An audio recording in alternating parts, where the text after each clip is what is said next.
안녕하세요. 크리스탈과 함께 책 읽는 시간입니다. 오늘 함께 하실 작품은 제인 오스틴의 오만과 편견입니다. 오만과 편견은 제인 오스틴이 첫인상이라는 제목으로 출간하려 했으나 출판을 거절당하고 이후 오만과 편견으로 제목을 바꾸어 출간한 작품입니다.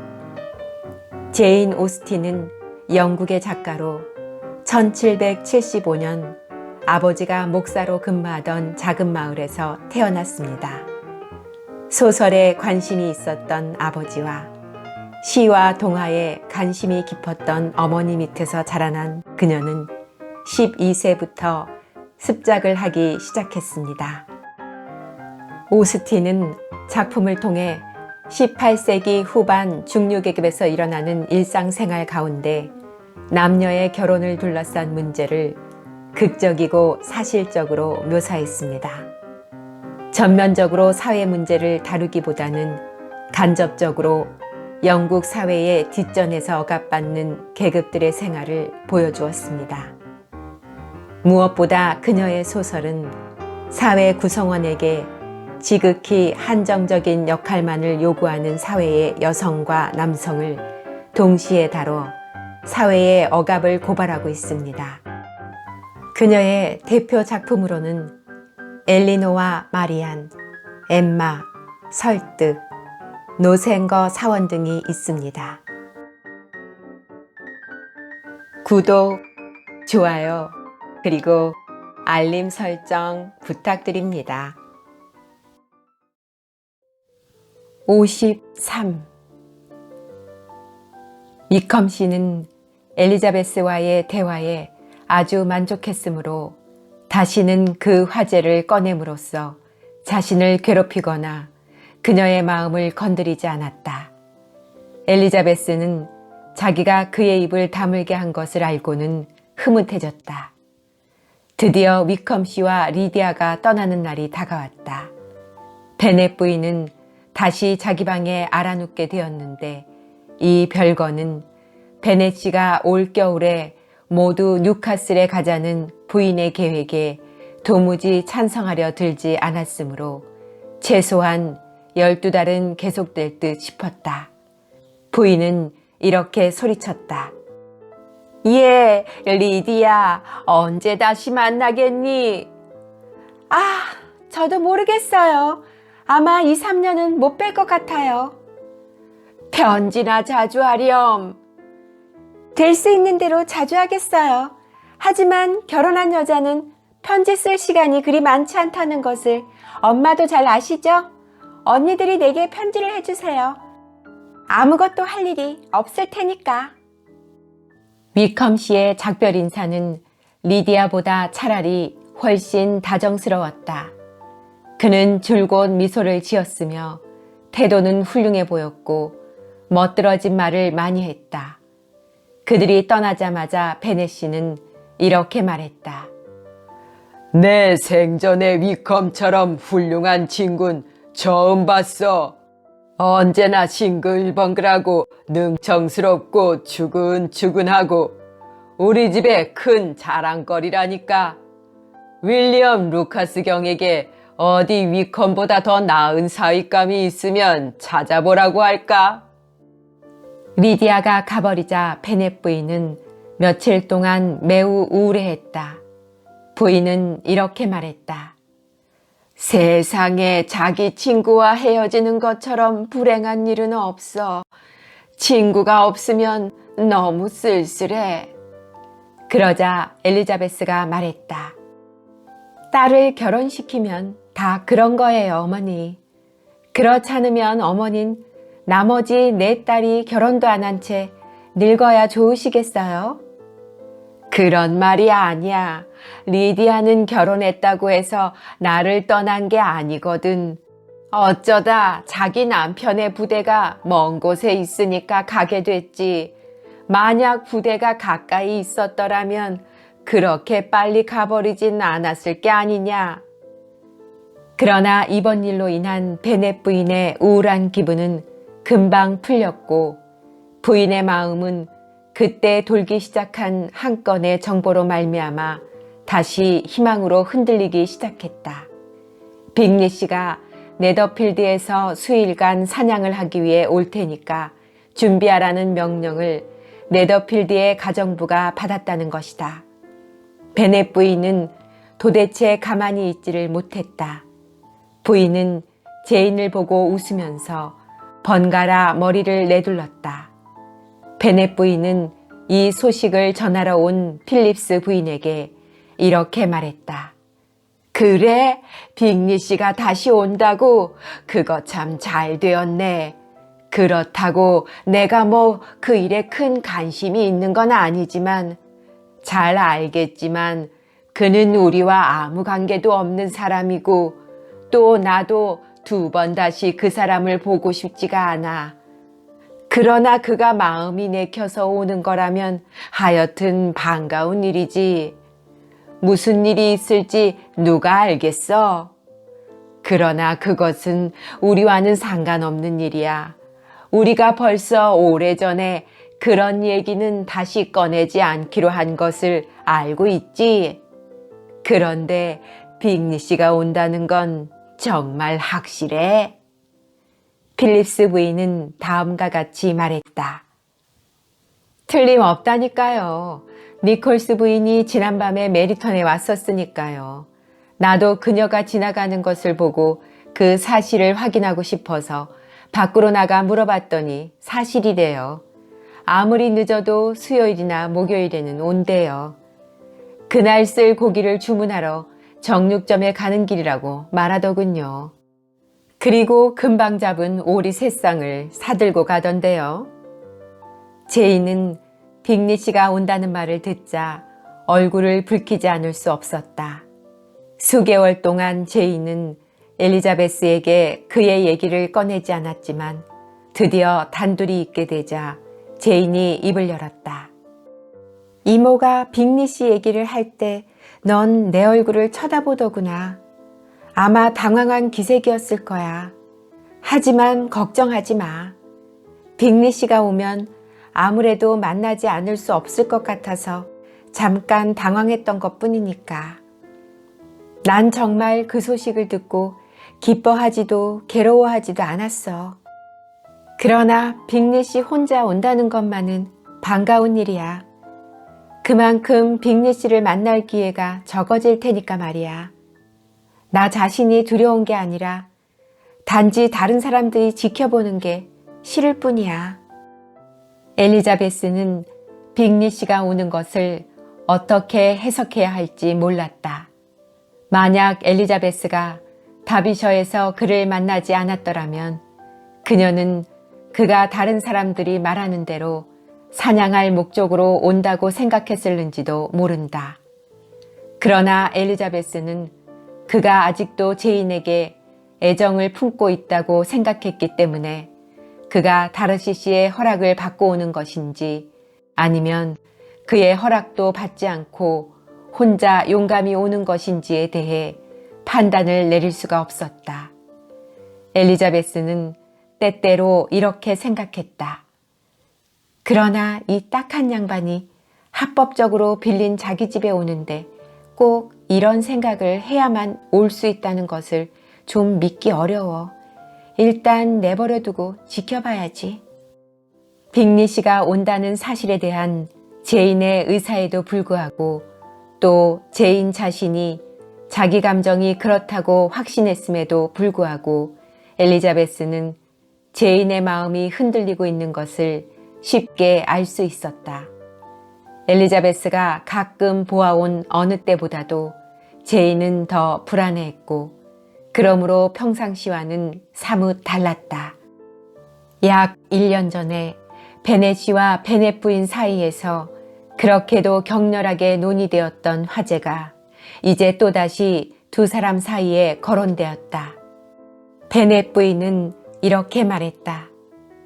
물론 빅리 씨가 오는 대로 한번 찾아가 보시겠죠? 천만에 당신은 작년에도 억지로 가보라고 그러지 않았소.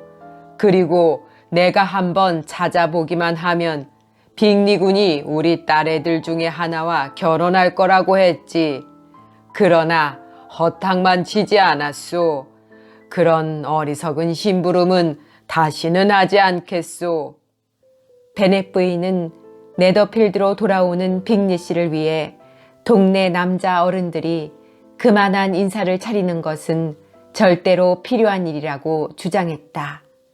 그런 것은 내가 경멸하는 거칠애에 불과해. 빅리군이 우리와 사귀고 싶다면 그 사람 보고 우리를 찾아오라고 해요.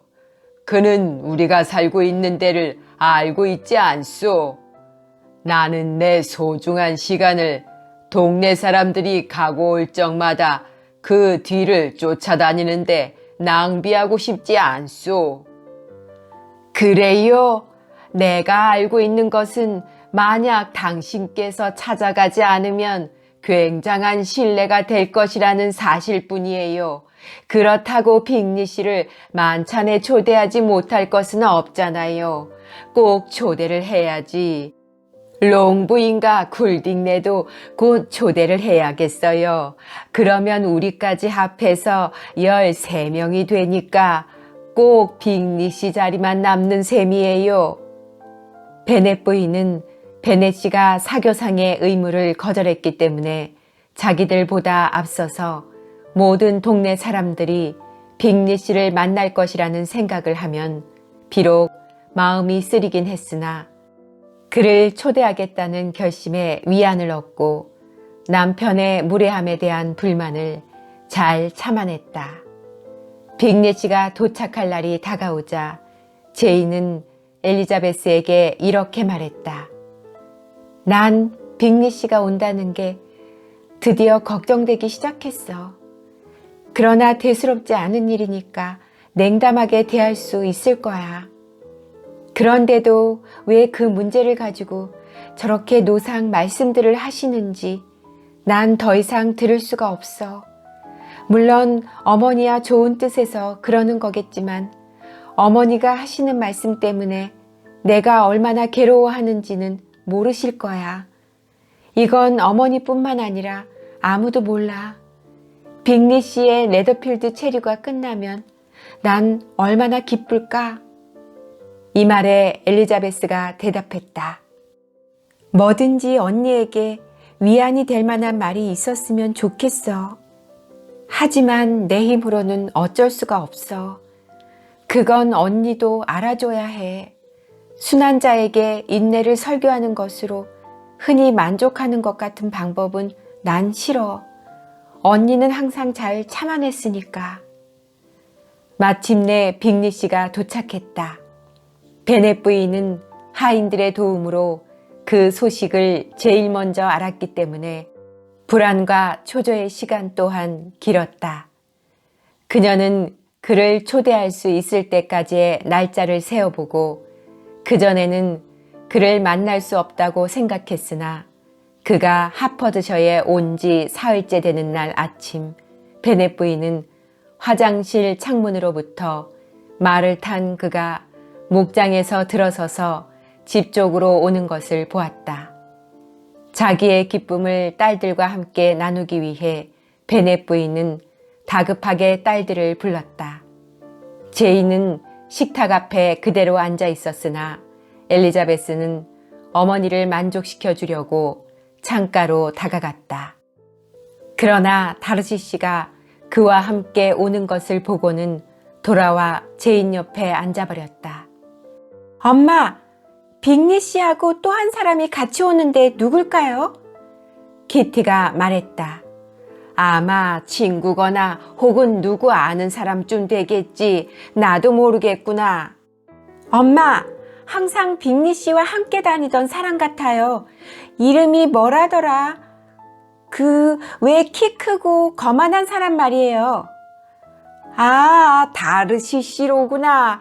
내 그럴 줄 알았다니까. 좋아, 빅리 씨의 친구라면 누구든지 언제나 대환영이야.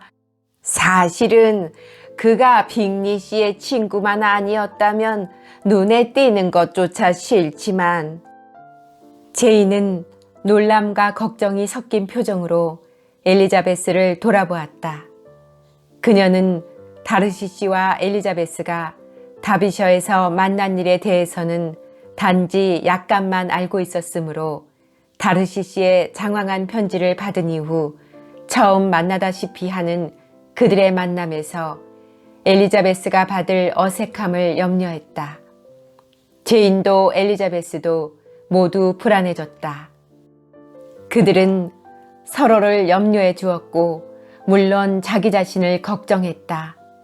부인은 두 딸의 이야기는 들어보지도 않고 자기는 다르시 씨를 싫어한다느니 오직 빅리 씨의 친구로서만 그를 대접하겠다느니 하는 말들을 계속 중얼거렸다. 엘리자베스에게는 제인이 생각지도 못할 불안이 있었다.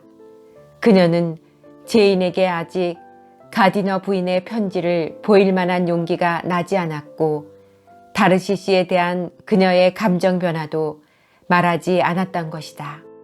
제인에게 있어서 다르시 씨는 엘리자베스에게 청혼을 했다가 거절당한 사람이고 그 진가가 충분히 알려지지 않은 사람일 수밖에 없었지만 엘리자베스의 좀 더 넓은 이해력으로 볼 때 그는 자기 가정이 처음으로 재정적인 은혜를 입은 사람이며 비록 그다지 반하지는 않았지만 제인이 빅리 씨에게 느끼듯 적어도 이성적이고 타당한 호의를 느끼고 있는 사람이었다. 그가 네더필드와 롱본에 와서 자발적으로 자기를 찾아온 것을 본 엘리자베스의 놀라움은 다비셔에서의 그의 달라진 태도를 보고 놀랐을 때와 거의 똑같은 것이었다. 엘리자베스의 얼굴은 순식간에 상기되어 더욱 달아올랐다. 다르시 씨의 애정과 희망이 아직도 동요되지 않고 있다고 생각했을 때 회심의 미소와 함께 그녀의 두 눈엔 생기가 돌았으나 그녀는 다르시 씨의 애정을 과신하려 들지는 않았다. 엘리자베스는 속으로 이렇게 생각했다. 우선 어떻게 처신하는지 두고 봐야지. 속단은 금물이야. 하고 엘리자베스는 침착하려고 애쓰면서 두 눈도 감이 들지 못하고 일에만 몰두하고 앉아 있었다. 그러다가 하인이 문으로 다가오는 소리를 듣고는 호기심에 찬 걱정스러운 눈으로 제인의 얼굴을 건너다 보았다.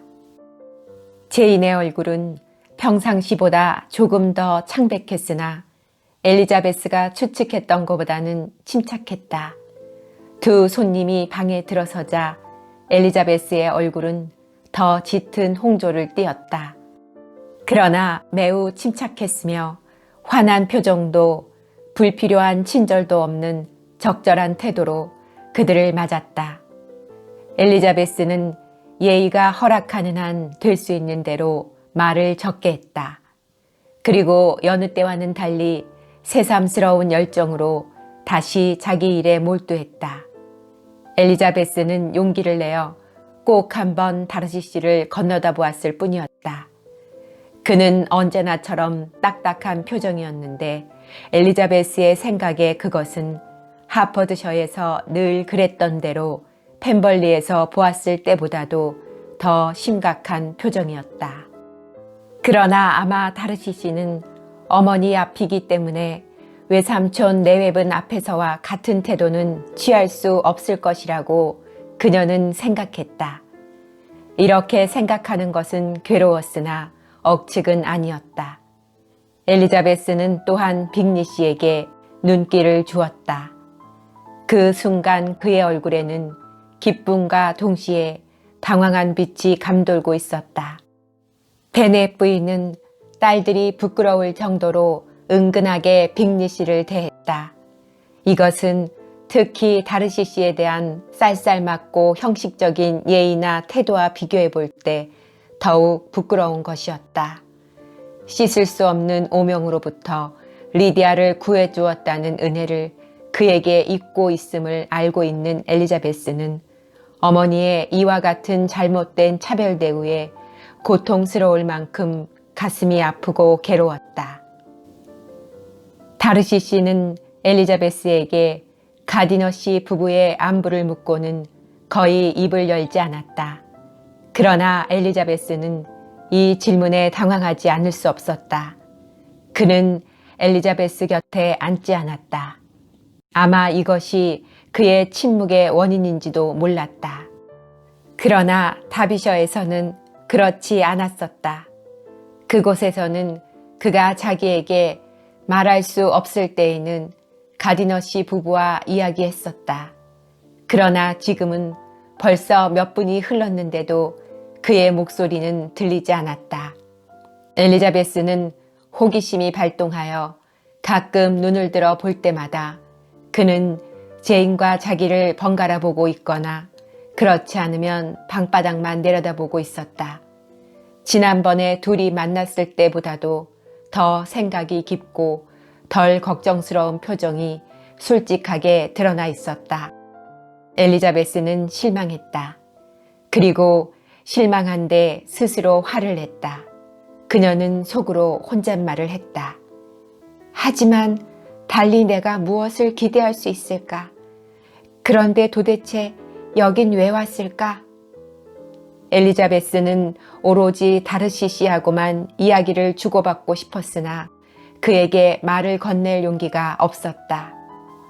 겨우 조지아나 양의 안부를 물어본 다음에는 한마디도 더 할 수가 없었다. 빅리 씨, 여길 떠나신 지 꽤 오래됐죠? 베넷 부인이 말했다. 그는 그렇다고 대답했다. 난 빅리 씨가 다신 돌아오지 않을 줄 알고 걱정했어요. 사람들은 빅리 씨가 미카엘제 때 네더필드를 아주 떠나버릴 작정이었다고들 했지만 난 사실이 아니길 바랐죠. 빅리 씨가 안 계신 동안에 많은 일이 있었어요. 루카스 양이 결혼해서 살림을 차렸고 내 딸애도 하나 결혼했어요. 아마 벌써 들으셨거나 신문에서 보셨겠죠. 제대로 나진 않았지만 다잉지와 쿠리어 신문에도 났지요. 겨우 최근에 조지 위컴 씨와 리디아 베넷 양이 결혼함이라고만 했지만요. 리디아의 아버지에 대해서라든가 그 애가 사는 곳이라든가 그런 것에 대해선 한마디도 없었죠. 내 동생인 가디너가 기사를 작성한 모양인데 왜 그렇게 서툴렀는지 모르겠어요. 그 기사 보셨어요? 빅리 씨는 보았다고 대답하고 축하의 인사를 했다. 엘리자베스는 감히 고개를 들지 못했기 때문에 그때 다르시 씨의 표정이 어땠는지는 알 도리가 없었다. 베넷 부인은 말을 이었다. 딸을 좋은 데로 시집 보낸다는 건 확실히 즐거운 일이죠. 그러나 동시에 그 딸이 멀리 떨어져 산다는 건 견디기 어려운 일이에요. 두 사람은 뉴카슬로 갔는데 상당히 북쪽이라나 봐요. 거기서 얼마 동안 살게 될런지는 나도 몰라요. 위컴의 부대가 거기에 주둔하고 있죠. 참, 위컴이 그 전에 있던 곳에서 나와 정규군에 입대했다는 소식은 들으셨겠죠? 고마운 일이에요. 위컴과 비길 만한 친구는 많지 않아도 꽤 친구가 있는 편이에요. 이 말이 다르시 씨를 가리키는 것임을 아는 엘리자베스는 어찌나 커다란 수치심을 느꼈던지 거의 앉아있을 수조차 없을 지경이었다. 그러나 이것은 그녀에게 말할 용기를 갖게 해주었다. 전에는 어느 것도 그녀에게 그럴 만한 용기를 주지 못했던 것이다. 엘리자베스는 빅리 씨에게 레더필드에는 얼마나 머물 예정이냐고 물었다. 그는 몇 주일쯤 될 거라고 대답했다. 베넷 부인이 또 거들었다. 빅리 씨, 네더필드의 새를 모두 잡으시거든 롱본으로 오셔서 베넷 씨의 소유지에서 마음껏 사냥하세요. 바깥 양반께서도 빅리 씨에게 호의를 베푸는 것을 무척 좋아하실 것이고 가장 좋은 새들은 당신을 위해 남겨놓으실 거예요. 엘리자베스의 슬픔은 이러한 어머니의 불필요하고 공연한 친절 때문에 더욱 커졌다. 만약 제인과 빅리 씨가 지금도 1년 전에 그랬던 것과 똑같은 아름다운 꿈을 기대하고 있다면 모든 것은 그때와 같은 괴로운 종말을 향해 달려가고 있을 거라고 그녀는 생각했다. 그 순간 그녀는 수년간의 행복이 보장된다 해도 제인과 자기에게 닥친 이 순간의 고통을 보상해 줄 수는 없을 것이라고 느꼈다. 엘리자베스는 다음과 같이 중얼거렸다. 내 마음이 우선 바라는 것은 이제 저 두 사람과는 더 이상 교제하지 않는다는 거야. 그들과의 교제도 지금과 같은 슬픔을 보상할 만한 기쁨을 줄 수는 없어. 이제는 아무와도 다시는 안 만나겠어. 그러나 이렇듯 수년간의 행복조차 지금의 슬픔을 보상할 수 없으리라던 엘리자베스의 마음도 제인의 아름다움이 빅리 씨의 애정을 다시 불사르고 있는 것을 보았을 땐 금방 사라졌다. 처음 방 안에 들어왔을 때 빅리 씨는 제인에게 거의 말을 걸지 않았으나 시간이 흐를수록 그는 제인에 대한 관심이 점점 깊어져 갔다. 그는 제인이 지난해처럼 아름답고 말은 적었으나 상냥하고 침착하다는 것을 알았다. 제인은 자기에게 달라진 점이 없다는 것을 보이려고 애를 썼다. 그리고 자기 딴에는 다른 때처럼 말을 많이 했다고 믿었으나 마음만 앞섰을 뿐 언제 자기가 침묵을 지켰는지조차 알지 못했다. 두 사람이 가려고 일어서자 베넷 부인은 의도했던 계획을 잊지 않고 그들을 정찬에 초대했다. 그들은 2, 3일 후 롱본의 오찬에 참석할 것을 약속했다. 그러자 그녀는 또 덧붙였다. 빅리 씨, 나한테 빚진 방문이 아직도 한 번 더 있어요. 지난 겨울에 런던으로 가시면서 돌아오는 대로 우리들과 저녁을 들기로 약속했었죠. 난 아직도 잊지 않고 있어요. 그런데도 곧 돌아오지 않고 약속도 안 지켜서 얼마나 실망했다고요. 이 말에 빅리 씨는 생각이 안 나는 듯 일 때문에 그렇게 된 것이라며 미안하다는 변명을 했다. 그리고 두 사람은 가버렸다. 베넷 부인은 바로 그날 저녁으로 그들을 초대하고 싶은 마음이 간절했다.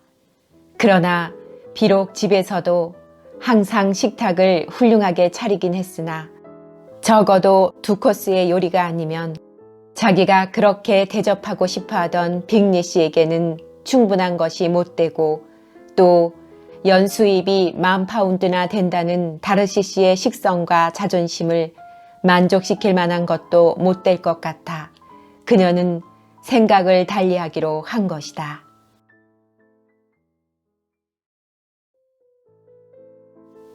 54. 두 사람이 가버리자 엘리자베스는 기분을 회복하기 위해 말하자면 오히려 기분을 더 가라앉게 할 그런 화제들을 누구의 방해도 없이 생각해 보기 위해 밖으로 나갔다. 다르시 씨의 태도는 엘리자베스를 놀라게 했을 뿐 아니라 괴롭혔다. 도대체 벙어리처럼 무뚝뚝하고 냉담하게 앉아있을 바에는 무엇 때문에 왔을까? 이렇게 엘리자베스는 혼잣말을 했다. 그녀는 이것을 자기 마음에 들도록 해석해 볼 길이 없었다. 런던에 있을 때에는 외삼촌 네분께 상냥하고 유쾌하게 대했으면서 왜 내게는 그러지 않는 것일까? 나를 두려워한다고 치자. 그럼 무엇 때문에 여기를 왔으며 이제는 나에게 관심이 없다고 치자. 그럼 도대체 왜 꿀먹은 벙어리처럼 앉아 있었을까? 괜히 사람만 괴롭히고 이젠 생각을 말아야지. 이 결심은 제인이 다가오는 바람에 본의 아니게 잠시 중단되었다. 제인이 즐거운 표정으로 엘리자베스 곁에 와 앉는 것을 보니 그녀는 엘리자베스보다 두 사람의 방문에 만족한 것 같았다. 제인은 이렇게 말했다. 그를 만나고 나니까 이제 난 아주 마음이 편해. 난 내 담력을 알았어. 빅리 씨가 또 오더라도 절대로 당황하지 않을 거야. 화요일 오찬에 오신다니 반가워. 이젠 다른 사람들도 우리가 특별한 관계가 아닌 친구로서만 만난다는 것을 알게 될 테니까 말이야. 그러자 엘리자베스가 웃으면서 말했다. 아무렴. 아무 관계도 없고 말고. 하지만 언니 조심해. 리지, 너는 내가 위험한 지경에 빠질 만큼 약하다고 생각하고 있구나. 내 생각에 지금 빅리 씨와 언니는 어느 때보다도 더 사랑에 빠질 위험이 짙은 것 같아. 그들은 화요일에야 두 사람을 다시 만났다. 그동안 베넷 부인은 빅리 씨가 반 시간 동안의 방문에서 보여준 활기차고 공손한 태도에 의해 되살아난 모든 즐거운 기대에 마음을 쏟고 있었다. 화요일에 롱본에서는 대규모의 파티가 열렸다. 그들이 가장 간절히 기다리던 두 사람은 사냥꾼의 영예에 어긋나지 않도록 시간에 맞추어 도착했다. 그들이 식당으로 들어가자 엘리자베스는 빅리 씨가 예전에 파티 때마다 그랬듯이 제인의 옆자리로 가는가를 열심히 지켜보았다. 눈치 빠른 베넷 부인도 그녀와 같은 생각을 하고 제인 옆에 앉으라고 권하고 싶은 마음을 꾹 참으며 그가 어떻게 하나 보았다. 그때 제인이 우연히 주위를 둘러보다가 그를 발견하고는 쌩끗 웃었다. 그래서 모든 일은 결정되었고 그는 제인 옆에 가서 앉았다. 엘리자베스는 의기양양한 기분으로 다르시시 쪽을 바라보았다. 그는 관심 없는 듯한 표정이었다. 만약 빅리 씨가 반은 웃으면서 놀랐다는 표정으로 다르시시를 바라보지 않았더라면 그가 다르시시의 제재를 기꺼이 받아들인 것으로 엘리자베스는 생각했을 것이다. 식사하는 동안 제인에 대한 빅리 씨의 태도는 이전보다 주시하는 사람이 더 많았음에도 불구하고 그 애정을 역력히 드러내고 있었기 때문에 엘리자베스는 만약 두 사람끼리만 내버려 둔다면 두 사람의 행복은 빠른 속도로 발전할 것이라고 믿게 되었다. 그래서 그녀는 빅리 씨가 제인에게 구원하게 되는 결과까지는 감히 기대하지 않았으나 그러한 빅리 씨의 태도를 보는 것만도 기뻤다. 엘리자베스 자신은 별로 유쾌한 기분이 아니었기 때문에 이러한 생각은 그녀의 기분에 최대한의 생기를 불어넣어 주었다. 다르시 씨는 그녀와 가장 멀리 떨어져서 베넷 부인 옆에 앉아 있었다. 그녀는 그러한 위치가 다르시 씨나 어머니에게 무척 어색할 것임을 알고 있었고 두 사람 모두에게 무익한 것임을 알고 있었다. 엘리자베스의 위치는 두 사람의 대화를 들을 수 있을 만큼 가깝지는 않았으나 두 사람이 이야기를 주고받는 것이 얼마나 드문가, 또 대화를 할 때라도 서로의 태도가 얼마나 쌀쌀맞고 형식적인가 하는 것은 볼 수 있었다. 다르시 씨에 대한 어머니의 불친절한 태도는 그에게 은혜를 입고 있다는 사실을 알고 있는 그녀의 마음을 더욱 괴롭혔다. 때때로 엘리자베스에게는 모든 것을 제쳐놓고 그에게 그의 친절을 전 가족이 알지도 느끼지도 못한다는 사실을 말해버리고 싶은 충동이 문득 솟구쳤다. 엘리자베스는 저녁에 다르시 씨와 단둘이 만날 기회가 오기를 바랐다. 파티가 끝나기 전에 손님을 맞는 형식적인 인사 이상의 어떤 대화를 엘리자베스는 그와 나누고 싶었다. 두 사람이 들어오기 전에 응접실에서 보내는 불안하고 초조한 시간 동안 엘리자베스는 거의 무모하리만큼 지루하고 우울해졌다. 그녀는 두 사람이 나타나면 매우 즐거워질 것이라고 기대하고 있었다. 그녀는 속으로 이렇게 중얼거렸다. 만약 다르시시가 내게로 오지 않으면 그땐 그를 영원히 단념할 테야. 드디어 두 사람이 들어왔다. 엘리자베스는 다르시시가 자기의 소원을 들어줄 것이라고 생각했다. 그러나 애석한 일이었다. 제인이 차를 만들고 그녀가 그 차를 따르고 있는 테이블 주변에는 여자들이 어찌나 빈틈없이 모여 있었는지 엘리자베스 가까이에는 의자를 하나 더 갖다 놓을 만한 자리도 없었다. 게다가 남자들이 다가오자 한 아가씨가 전보다도 더 엘리자베스에게로 바싹 다가와서 귓속말로 다음과 같이 말하는 것이었다. 남자들이 와서 우리를 갈라놓지 못하도록 할 테야. 사내들은 필요 없어. 그렇지? 다르시시는 그 방의 다른 구석으로 걸어가 버리고 말았다. 엘리자베스는 눈으로 그의 뒤를 쫓으면서 그가 말을 건네는 모든 사람들을 부러워한 나머지 사람들에게 차를 권하는 친절마저 거의 잊어버릴 정도였다. 그런 다음 순간 이와 같은 자신의 멍청한 태도에 화가 치밀었다. 내가 한번 거절했던 사람에게서 이렇게 그의 사랑이 되살아나기를 바보처럼 기대할 수 있단 말인가? 도대체 남자들 중에 같은 여자에게 2번씩이나 구원하는 쓸개 빠진 사람이 단 한 명이라도 있을까? 그만큼 모욕적인 감정이 또 있을까? 그러나 다르시시가 자기 찻잔을 몸소 돌려주러 오는 바람에 엘리자베스의 기분은 약간 좋아졌다. 엘리자베스는 이 기회를 놓치지 않고 말을 걸었다. 누이 동생은 지금도 펜벌리에 있나요? 네, 크리스마스 때까지 머물 예정입니다. 혼자서요? 친구들은 모두 갔나요? 앤젤리 부인과 함께 있죠.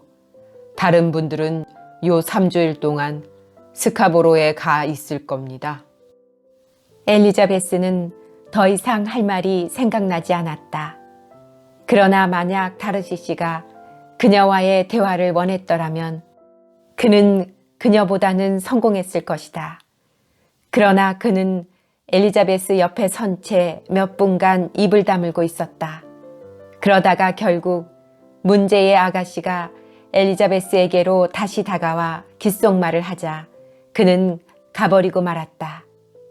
찻잔들을 옮기고 카드 테이블을 갖다 놓자 여자들이 모두 일어섰다.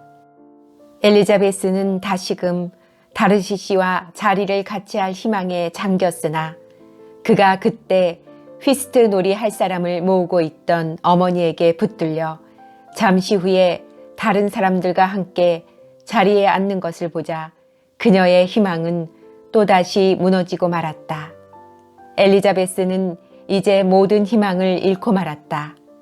저녁 내내 그들은 서로 다른 테이블에 앉아 있었다. 엘리자베스에게는 다르시시가 자기처럼 카드놀이가 제대로 안 될 정도로 매우 자주 그녀 쪽으로 눈길을 돌린다는 사실 외에는 희망을 가질 만한 것이 아무것도 없었다.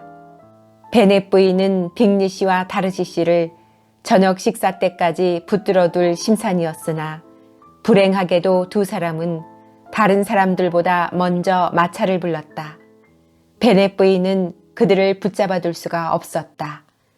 모든 사람들이 가고 가족들끼리만 남게 되자 베넷 부인은 이렇게 말했다. 그런데 얘들아, 오늘 어땠니? 내 생각엔 모든 것이 아주 기막히게 잘 됐어. 정차는 내가 본 중에서도 가장 잘 차린 것이었지. 사슴고기도 아주 적당하게 구워졌고 다들 그러는데 그렇게 살찐 사슴의 허리고기는 처음 먹어보았다는 거야. 스프도 지난주일에 루카스 댁에서 먹은 것보다 50배나 더 맛있었고 다르시시까지도 자곳의 요리가 참 잘 되었다고 인정하더라. 내 생각엔 그가 프랑스 요리사를 적어도 2-3명은 데리고 있을 텐데 말이야. 그리고 제인, 난 내가 그렇게도 예쁜 모습을 처음 봤다. 롱 부인도 그러더라. 내가 예쁘지 않느냐고 물어봤거든. 롱댁이 또 뭐랬는지 아니? 베넷 부인, 결국 제인이 네더필드로 시집가게 됐군요.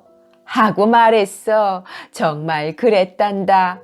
내 생전에 롱댁만큼 착한 사람은 못 봤다. 그 조카 딸들은 아주 얌전한 처녀들이지 조금도 예쁘진 않지만 난 그 애들이 아주 좋더라. 요컨대 베넷 부인은 기분이 매우 좋았다. 제인에 대한 빅리 씨의 태도를 보고 드디어 그를 사로잡았다고 그녀는 확신한 것이다. 그를 사위로 맞으면 자기 가정에 돌아오는 이익도 많을 것이라는 이성을 넘어선 기대가 기분이 한껏 즐거웠던 김에 어찌나 컸었든지 바로 그 이튿날 빅리 씨가 다시 와서 청혼을 하지 않자 부인은 큰 실망을 했다. 제인은 엘리자베스에게 이렇게 말했다. 꽤 즐거운 날이었어. 사람들도 잘 골라서 초대했고 피차에 아주 잘 어울리는 파티였어. 엘리자베스는 웃기만 했다. 리지, 그러면 못 써. 날 의심해선 안 돼. 의심하면 억울해. 난 빅리 씨를 명랑하고 분별 있는 청년으로서 그분과 얘기하기를 즐긴다는 것뿐이지 그 이상의 의도는 없다는 것을 단언해. 난 그분의 태도에서 그분에게 내 애정을 끌려는 의사가 전혀 없다는 것을 알고 굉장히 만족했어. 그것은 단지 빅리 씨가 다른 어떤 사람들보다도 더 상냥한 말씨와 모든 일에 즐기려 하는 강한 욕망을 타고났기 때문이야. 언닌 정말 심술구져. 나보고 웃지 말라고 하면서 자꾸 웃음이 나오게 만드니? 경우에 따라서는 남이 나를 이해해주기 바란다는 것이 얼마나 어려운 일이라고. 또 어떤 경우에는 아주 불가능하기도 하지. 하지만 넌 왜 내가 입으로 말하는 것 이상으로 마음으로도 사랑하고 있다고 자꾸 설득시키려 드는 거지? 바로 그게 내가 어떻게 대답해야 할지 모르는 문제야. 사람들이란 알만한 가치도 없는 것만을 겨우 가르칠 수 있으면서도 그래도 되게 남들을 가르치고 싶어하는 법이지. 용서해. 그래도 언니가 관심 없다고 고집을 부리려면 이젠 날 믿을 수 있는 동생으로 생각하지 마.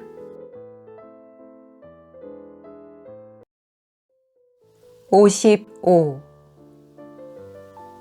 며칠 후에 빅리 씨는 혼자서 또다시 롱본을 방문했다.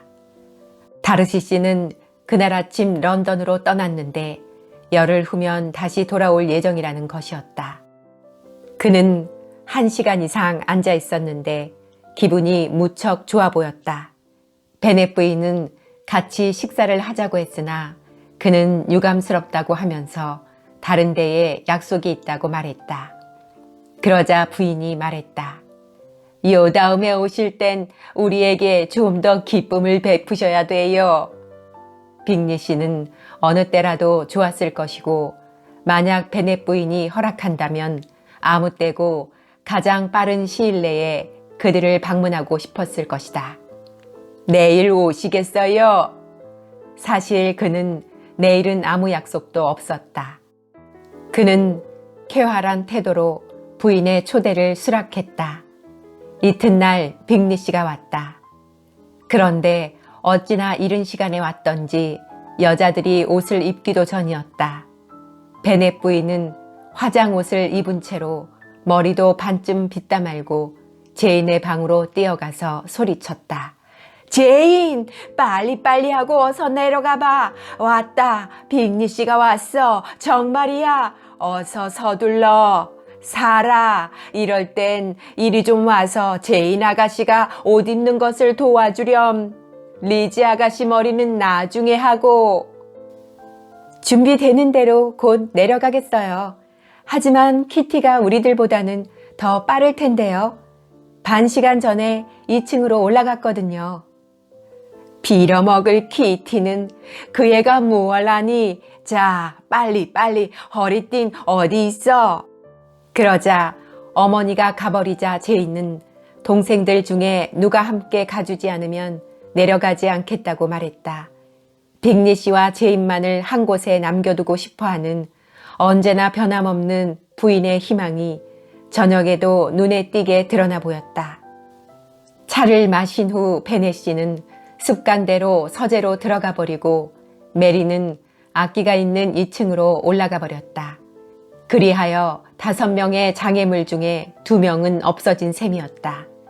베넷 부인은 앉은 채로 엘리자베스와 캐더린을 바라보며 계속 눈짓을 했으나 두 사람은 아무런 눈치도 채지 못했다. 엘리자베스는 일부러 모르는 채 했지만 키티는 나중에야 눈치채고 아주 순진하게 말했다. 무슨 일이에요, 엄마? 왜 자꾸만 제게 눈을 깜빡이세요? 어떻게 하라는 거예요? 아니야, 아무것도 아니다. 내게 눈짓을 하다니. 베넷 부인은 5분을 그냥 더 앉아 있었다. 그러나 이 귀중한 시간을 낭비할 수 없다고 생각했는지 갑자기 일어서더니 키티에게 말했다. 이리 온 키티, 얘기하고 싶은 게 있다. 그러면서 부인은 키티를 방 밖으로 데리고 나갔다. 제이는 즉시 엘리자베스를 쳐다보았다. 그 표정이 어머니의 뜻을 미리 짐작하고 당황하는 눈치였고 그녀에게 제발 나가지 말아달라고 간청하는 듯했다. 몇 분이 지나지 않아 부인은 방문을 반쯤 열더니 엘리자베스마저 불러냈다. 리지, 내게도 얘기하고 싶은 게 있어. 엘리자베스는 일어나지 않을 수가 없었다. 복도로 나가자마자 어머니가 속삭였다. 둘만 남겨두어야 하잖니. 키티와 난 2층에 가서 내 침실에 앉아 있을 테다. 엘리자베스는 어머니에게 따지려 들지 않았다. 그녀는 어머니와 키티가 보이지 않을 때까지 복도에 그대로 잠자코 서 있다가 객실로 돌아와 버리고 말았다. 이날 베넷 부인의 계획은 성과를 보지 못했다. 자기 딸의 애인이라고 부인이 자인하지 않더라도 그날의 빅리 씨는 모든 점에 있어서 훌륭했다. 그의 여유 있고 명랑한 기질은 그들의 저녁 모임을 매우 즐겁게 했다. 그는 베넷 부인의 주책 없는 간섭과 참견을 꿋꿋이 참아냈고 부인의 모든 어리석은 말을 듣고도 그것을 견뎌내며 가소롭다거나 불쾌한 기색을 얼굴에 드러내지 않았다. 제인에게는 이것이 여간 고마운 일이 아니었다. 그들은 구태여 빅리 씨에게 저녁 때까지 머물렀다가 만찬에 참석해달라고 권할 필요가 없었다. 그는 가기 전에 전적으로 자신의 의사와 베넷 부인의 주선에 의해 이튿날 아침 베넷 씨와 사냥을 함께하러 오겠다는 약속을 했다. 이날 이후 제인은 무관심 운운하는 말을 다시는 하지 않았다. 제인과 엘리자베스 사이에는 빅리 씨에 관한 이야기가 다시는 한마디도 나오지 않았으나 엘리자베스는 만약 다르시 씨가 언약한 기한보다 빨리 돌아오지 않는다면 모든 일이 빠른 속도로 진행될 것이라는 행복한 기대를 안고 잠자리에 들었다. 그러나 모든 일들은 결국 다르시 씨의 동의가 있어야만 이루어질 수 있다는 사실을 그녀는 엄격하게 인정하지 않으면 안 되었다. 이튿날 빅리 씨는 약속 시간에 맞춰왔다. 베넷 씨와 그는 전날 합의 본 대로 아침나절을 함께 보냈다. 베넷 씨는 빅리 씨가 기대한 이상으로 훨씬 유쾌해했다. 빅리 씨는 베넷 씨의 비웃음을 자극하거나 또는 그의 비위를 상하게 해서 침묵 속에 몰아넣을 만한 위선적인 행동이나 어리석은 행동을 하지 않았기 때문에 베넷 씨는 빅리 씨가 지금까지 보아온 어느 때보다도 스스럼이 없었고 고약한 성질도 누그러져 있었다. 빅리 씨는 물론 베넷 씨와 함께 돌아와서 오찬에 참석했다. 저녁이 되자 베넷 부인이 또다시 모든 사람들을 빅리 씨와 제인으로부터 떼어놓으려는 명안을 실행에 옮겼다.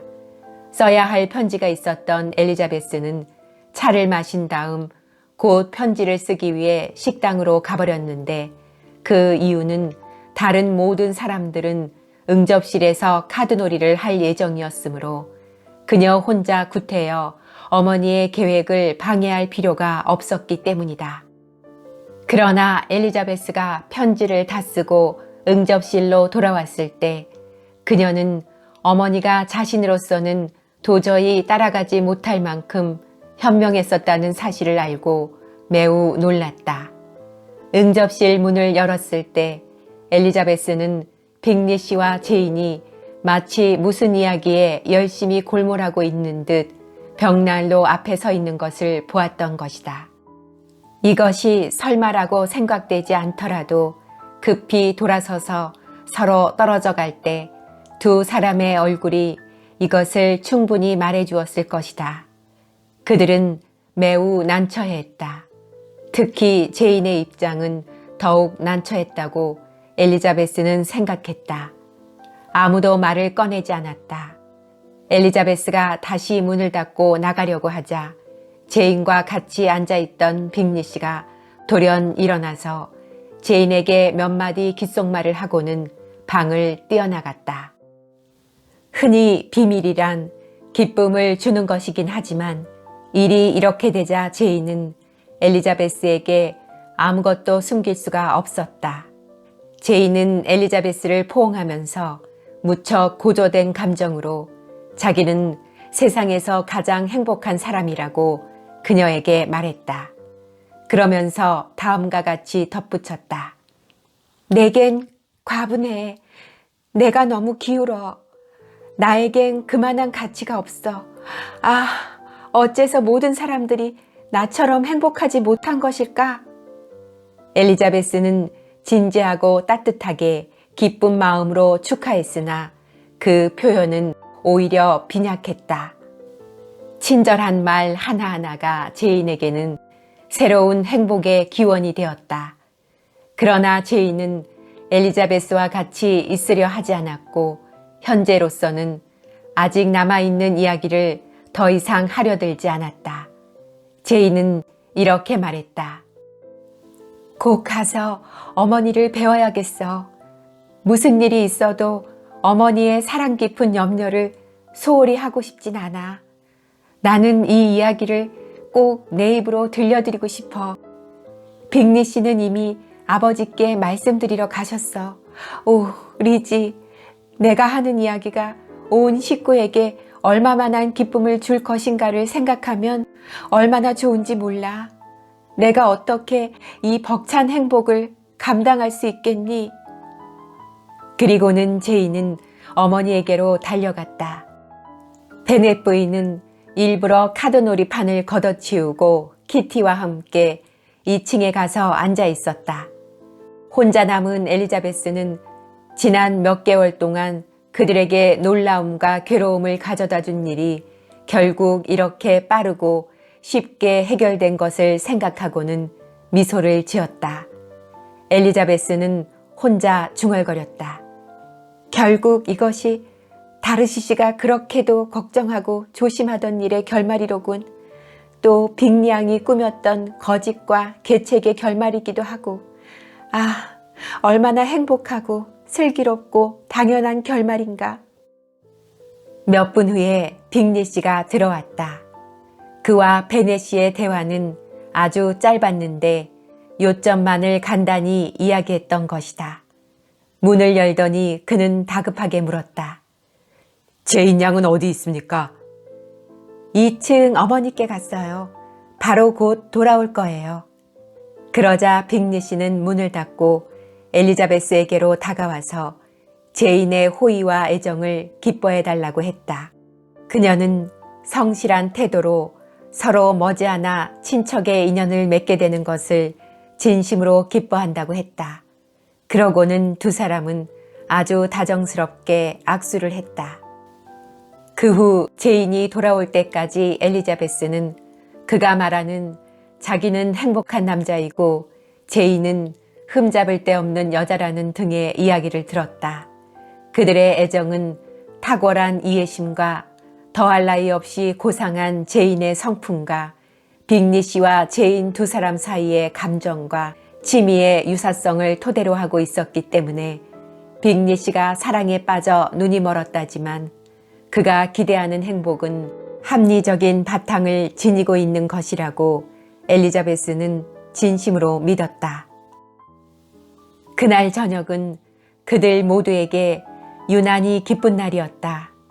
제인의 흡족한 마음은 그녀의 얼굴에 즐거운 생기와 홍조를 띠게 해주어 그녀를 어느 때보다도 아름답게 보이게 했고, 키티는 생글생글 웃으면서 곧 자기 차례도 돌아올 것이라고 말했다. 베넷 부인은 빅리 씨와 1시간 동안이나 이야기를 했으면서도 두 사람의 사랑을 승낙한다는 말을 하는 데 있어서 자기의 감정을 충분히 만족시킬 만큼 부드러운 말을 하진 못했다. 저녁 식사를 함께 하러 나온 베넷 씨의 목소리와 태도도 그가 얼마나 기뻐하고 있는가를 역력히 드러내고 있었다. 그러나 밤이 되어 빅리 씨가 돌아갈 때까지도 여기에 대한 말은 한마디도 베넷 씨의 입 밖으로 나오지 않았다. 하지만 빅리 씨가 돌아가자마자 그는 제인을 돌아보며 말했다. 제인, 축하한다. 넌 매우 행복한 아내가 될 거야. 제인은 곧 아버지에게로 달려가서 입을 맞추고 고맙다는 인사를 했다. 베넷 씨는 이렇게 대답했다. 넌 착한 아이야. 난 내가 그렇게 잘된 것을 생각하면 너무 기쁘다. 나는 너희들이 유복하게 살 것을 의심치 않아. 그렇지만 너희들은 성격이 너무 닮았어. 둘 다 서로의 요구에 응하려 하기 때문에 아무것도 결정되는 게 없을 거고, 마음들이 너무 좋아서 모든 하인들이 속이려 들 거고, 씀씀이가 너무 해퍼서 언제나 수입을 초과할 게다. 그렇지 않을 거예요, 아버지. 금전 문제에 있어서는 경솔하거나 분별 없는 일을 전 용서 못해요. 베넷 부인은 다음과 같이 소리쳤다. 수입을 초과한다고요, 여보. 도대체 무슨 말씀을 하시는 거예요?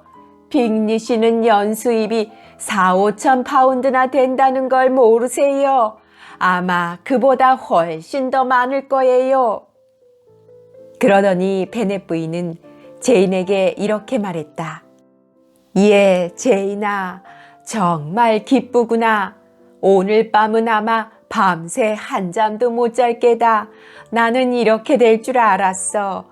결국은 이렇게 될 것이라고 내가 늘 말했잖니. 예쁘게 태어난 보람이 있지 뭐냐. 작년에 빅리 씨가 처음 하퍼드셔에 왔을 때 난 그를 보자마자 너희들 둘이 인연을 맺게 되면 얼마나 그럴듯한 한 쌍이 될까 하고 생각했단다. 지금도 기억하고 있지? 그는 내가 본 남자 중에서 가장 잘생긴 사람이야. 베넷 부인은 위컴 씨도 리디아도 모두 잊고 있었다. 지금은 제인만이 그의 둘도 없는 사랑스런 딸이었다. 이 순간 베넷 부인은 다른 누구에게도 관심이 없었다. 메리와 키티는 제인이 가까운 장래에 자기들에게 나누어 줄 수 있는 행복을 얻기 위해 곧 제인에게 공작을 펴기 시작했다. 메리는 네더필드의 서재를 이용할 수 있게 해달라고 탄원했고, 키티는 겨울마다 무도회를 몇 번씩 열어달라고 열심히 간청했다. 이때부터 빅리 씨는 매일같이 롱본에 드나들었다. 어느 속모르는 몹시도 얄미운 이웃 친구가 빅리 씨가 수락하지 않을 수 없는 오찬에 그를 초대하지 않는 한 대개는 아침 식사 전에 왔다가 늘 저녁 늦게야 돌아갔다. 엘리자베스는 이제 제인과 이야기할 시간이 거의 없었다. 왜냐하면 빅리 씨가 있을 때면 제인은 그 외에 다른 사람에게는 주의를 돌릴 겨를이 조금도 없었기 때문이다. 그러나 엘리자베스는 때때로 두 사람이 서로 떨어져 있는 시간이면 자기가 그들에게 상당히 필요한 존재임을 알았다. 제인이 없을 때 빅리 씨는 언제나 엘리자베스에게로 다가와 즐거운 듯이 이야기를 했고, 반대로 그가 가버리면 제인도 언제나 같은 방법으로 그녀에게서 위안을 얻었던 것이다. 어느 날 저녁 제인은 엘리자베스에게 이렇게 말했다. 난 빅리 씨가 내가 지난 봄에 런던에 가 있었던 것을 전혀 모르고 있었다는 얘기를 듣고 얼마나 기뻤는지 몰라. 난 여태까지 그럴 리가 없다고 믿었거든. 나도 그렇게 생각했었어. 그런데 왜 몰랐대? 아마 분명히 빅리 씨 누이들의 소행이었을 거야. 그들은 내가 빅리 씨와 친한 것을 별로 달가워하지 않았던 모양이야. 그야 그럴 수밖에. 빅리 씨는 여러 가지 면에서 나보다 더 나은 배우자를 고를 수도 있었으니까. 그러나 이제 빅리 씨가 나와 더불어 행복하다는 것을 알게 되면 그들도 만족해할 거야. 난 그러리라고 믿어. 그러면 다시 우리 사이가 좋아지겠지. 비록 전처럼이야 될 수 없겠지만 말이야. 그건 지금까지 언니가 한 말 중에서 가장 용서할 수 없는 말이야. 언닌 마음씨가 착하기도 하지. 언니가 또 빅리 양의 표면상의 호의에 속는 것을 보다니 정말 괴로운 일이야. 리지, 만약 빅리 씨가 작년 11월에 런던에 갔을 때 이미 나를 진심으로 사랑하고 있었다고 하면, 또 내가 정말 무관심한 줄 알고 이번에 다시 내려오지 않으려 했다고 하면 넌 그 말을 믿겠니? 빅리 씨가 약간 실수를 했어. 그러나 그것도 천성이 겸손했기 때문이야. 이렇게 되자 자연히 빅리 씨는 모든 일에 조심스럽다든가 자기의 훌륭한 자질을 낮게 평가한다든가 하는 등의 그에 대한 찬사가 제인의 입에서 쏟아져 나왔다. 엘리자베스는 다르시 씨가 그들의 일에 간섭한 사실을 그가 누설하지 않은 것을 알고 기뻤다. 왜냐하면 비록 제인이 세상에서 가장 너그럽고 쾌히 용서하는 마음씨를 지니고 있다고 해도 그 사실을 제인이 알 경우 다르시 씨에 대해 나쁜 편견을 갖지 않을 수 없으리라는 것을 엘리자베스는 알고 있었기 때문이다. 제인은 이렇게 말했다. 나는 확실히 지금까지 살아온 사람 중에서 가장 행복한 사람이야. 아, 리지, 난 왜 이렇게 식구들과 동떨어져서 나 혼자만 큰 축복을 받는 것일까? 너도 나처럼 행복한 것을 볼 수 있다면 내게도 빅리 씨 같은 남자가 한 사람 생겼으면 좋으련만. 언니, 그런 사람 40명을 준대도 난 언니만큼 행복할 순 없을 거야. 언니 같은 성품과 미덕을 지니기 전엔 언니처럼 행복할 수 없어. 없고 말고. 난 나름대로 그럭저럭 살아가게 내버려둬. 그러다가 운이 좋으면 콜린스 씨 같은 사람을 또 한 번 만나게 될지 누가 알아? 롱본집의 경사는 오래지 않아 곧 온 동네에 퍼졌다. 베넷 부인이 필립스 부인의 귀에다 속삭인 것이 필립스 부인이 허락도 없이 메리턴 인근에 이 소식을 퍼뜨리고 만 것이다. 겨우 일주일 전만 하더라도 리디아가 처음으로 도망쳤을 때 모두들 베넷 집을 불운이 깃들인 집이라고 단정했으나 이제는 세상에서 가장 운 좋은 집이라는 말이 재빨리 나돌았다.